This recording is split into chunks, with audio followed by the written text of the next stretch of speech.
आज की इस वीडियो में मैं आप लोगों के सम्मुख परमेश्वर के वचन के मुताबिक लेकर के कुछ ध्यान आप लोग का आकर्षित करना चाहता हूं, और वो ये है कि जो लोग परमेश्वर की आज्ञा को नहीं मानते उनकी क्या दुर्दशा होती है।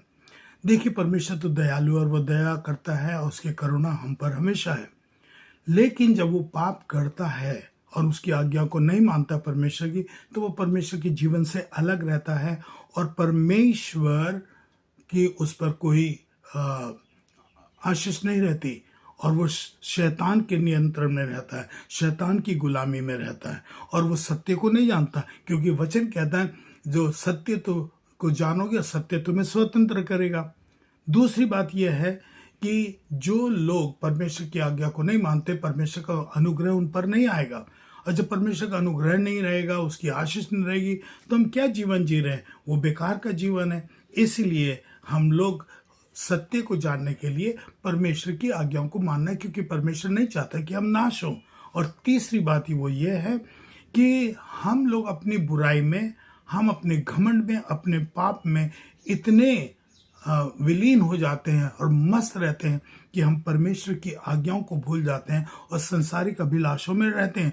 और वो कारण क्या है? वो कारण यह है कि हम शैतान की गुलामी में हैं, और शैतान हमको चलाता रहता है, और हम शैतान की बातों, उसकी आज्ञाओं को मान लेते हैं, परमेश्वर की आज्ञाओं को नहीं मानते। तो इसलिए क्या होता है? तो शैतान की आज्ञा को मानेंगे तो हम शैतान की आज्ञा को मानने पर हमारा नाश होगा। अगर हम परमेश्वर की आज्ञाओं को मानेंगे तो हम भले चंगे और अच्छे रहेंगे। इसलिए दुर्दशा कब खराब होती है? जब हम परमेश्वर की आज्ञा को नहीं मानते।